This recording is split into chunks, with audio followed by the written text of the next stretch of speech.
Hi, I'm Gary Null. Welcome to the Sights and Sounds of Central Park and the Natural Living and Running and Walking Club. During our program today, you're going to see exactly how, going from stage one right through a marathon, you can get yourself into shape.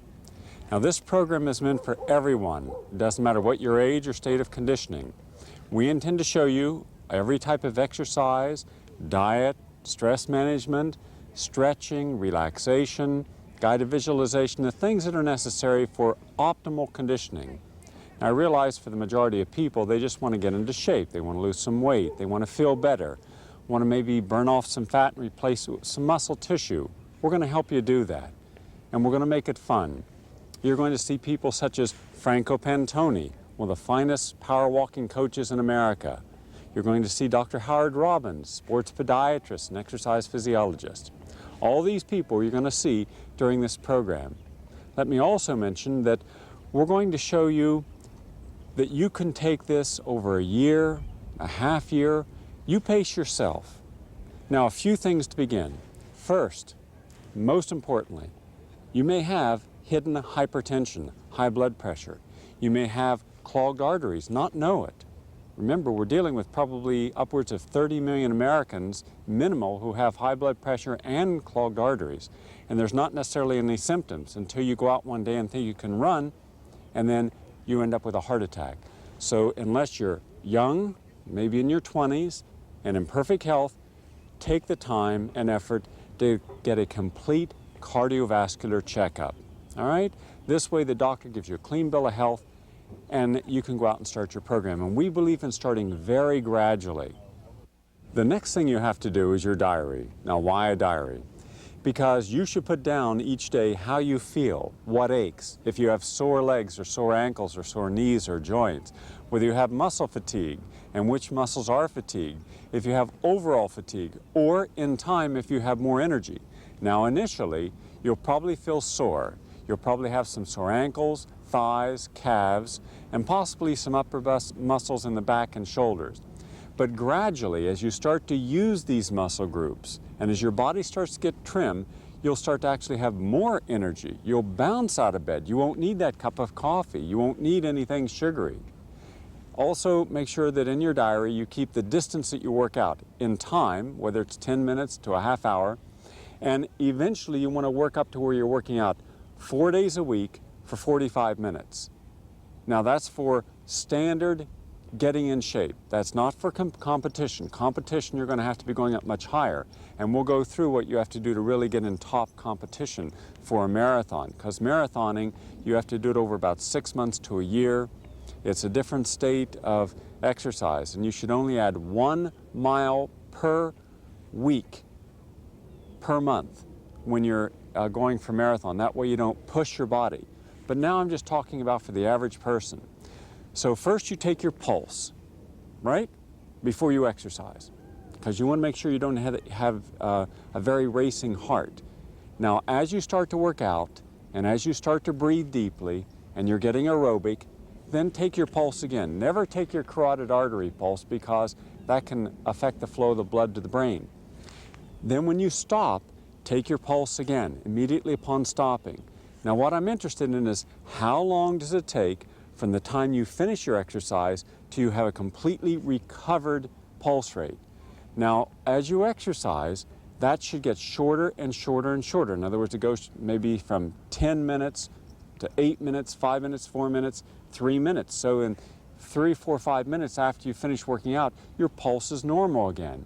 That shows you're really getting into shape. Also, you're going to learn in just a few minutes about stretching before and after a workout. And you'll be amazed, because a lot of what you thought you knew, you'll find is wrong, including all these bouncing exercises, wrong. So let's start now. Let's start by showing you proper form and improper form. I'm going to show you both. And you're going to also have a chance to see Sam Skinner, one of America's greatest runners. And he's going to show you some right form and some wrong form. Okay? This is going to be a fun experience. And you're also going to meet a lot of people and hear their stories. About a year ago, I was about as toxic a person as you'd ever want to hope to meet. I was a meat eater. I was sleeping about 10 hours a day. Last May, I decided I wanted to give up red meat. And since then, it's been a progression. I've given up all animal products, dairy, caffeine, cigarettes. Started out very slowly because when I started, running for a minute was very difficult, and now I can run for an hour and a half without much problem. And one of the main things I noticed was that running helped me get in touch with my body. I realized that I'd never been in touch with my body before. And it also just makes me feel good. It's fun. I go out running and I feel happy.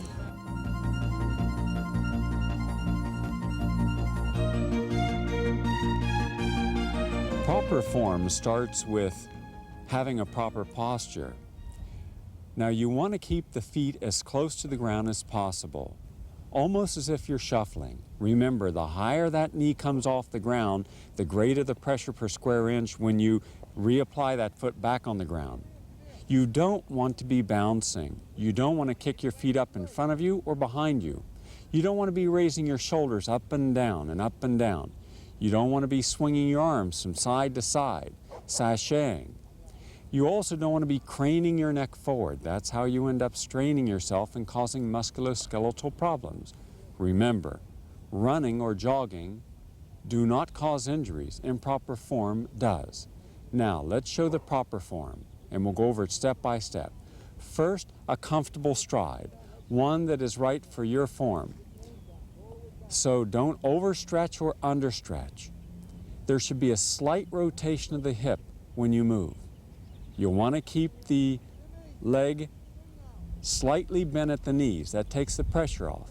So bend the knees slightly. As you move forward, the knee is slightly bent. You'll land just in front of the heel. Make sure that it's just in front of the heel, not on the heel and not on the ball of the foot. Some people land on the ball of the foot, and that causes pressure per square inch on the knee.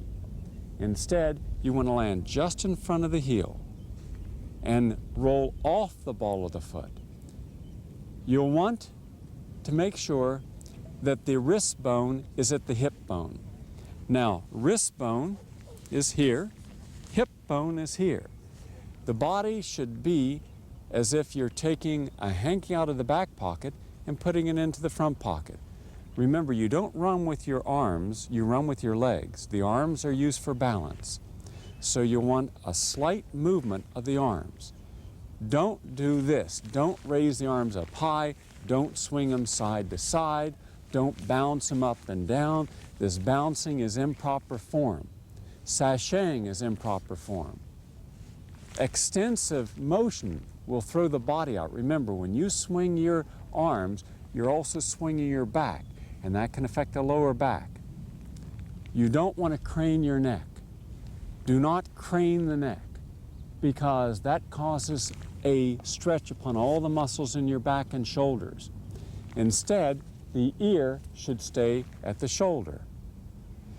You should not be bent at the belly. When you bend at the belly, you bring your chin down and it creates very low breathing.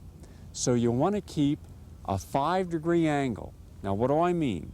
I mean that if you put your feet together and stand straight and lean forward, as you lean forward at the point where you're going to fall forward, that's the angle your body should be at, 5 degrees. Almost picture yourself having a string on your head pulling you up and forward. A string on your head pulling you up and forward. Breathe with the mouth open. Deep diaphragmatic breathing. Again, deep, slow diaphragmatic breathing. Inhale and even exhale. Inhale and exhale.